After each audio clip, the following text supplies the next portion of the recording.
So friends, what are these strange thingamajigs we call audience, purpose, and situation? Why? These are the lifeblood of the directed writing section. And in this video, we're going to try and define these concepts in view of report writing. Specifically, we're going to look at an exam question from the May-June session of 2017 in order to do this. So the question says, in your school grounds, there is some land which is unused at the moment.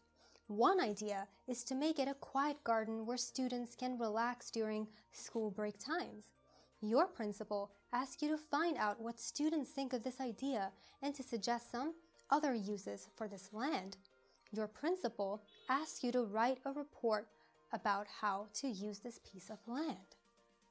So, I want you to think this through with me.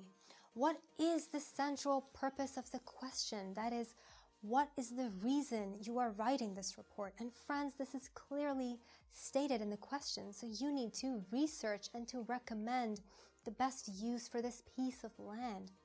And how do you go about doing this? You need to restate the purpose when you go in and write your first paragraph, and you need to do this in your own words, so we do not want to be picking up straight from the question.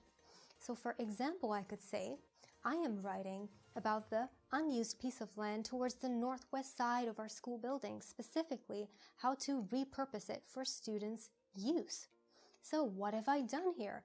I have shown awareness of purpose, that is, I have shown I understand what the question is asking me. And the story doesn't end here, folks. We need to keep returning to this purpose, to reiterate this purpose as we go on. So we need to have a laser focus on the question of use. Keep using your specific language, specific phrases to refer back to this central question. And now, we need to do the same thing for situation. So how do we define the situation here? We can look at it in terms of the scenario described in the question.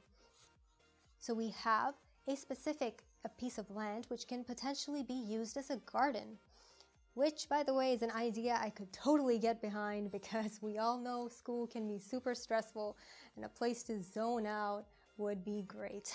But that's not all, right? We also need to define alternative uses. And so how can we show awareness of the situation? We can show this awareness by reiterating our role. And our role here is to find out what students think. So we can go in and use some specific words and phrases. Again, bring the question to mind. Perhaps say something like, I asked around, I asked students what they thought, and these are my findings. And then present your findings, present your conclusion. Keep going back to situation. But be really careful here that you don't slip into a narrative. So it should not be about what you feel or what students feel. You need to always stick to the 3 bullet points. And now lastly, we come to audience. And showing awareness of audience is simple, right? We've already looked at how to do this when we write our format at the beginning of the report. We mention who we're writing to, and that's the first step you can take to show awareness of audience. But it doesn't end here. We don't just write that and then move on. No, we need to keep showing this awareness throughout our report. And the way we can do this is to modulate our tone. Make sure that we do not sound overly bossy, or we're not making, we're not pushing our opinion, but we are sounding polite, we are sounding informative, and keeping in mind that we are talking to persons of authority, the school principal, for instance, in this example. And now that brings an end to this video. I hope that was useful, and I hope that you reinforce these concepts and you think about these concepts, because these will be carried forward as we look at other types of directed writing. And this is a central, significant aspect that is tested in the exam, right? Your awareness of audience, situation, and purpose.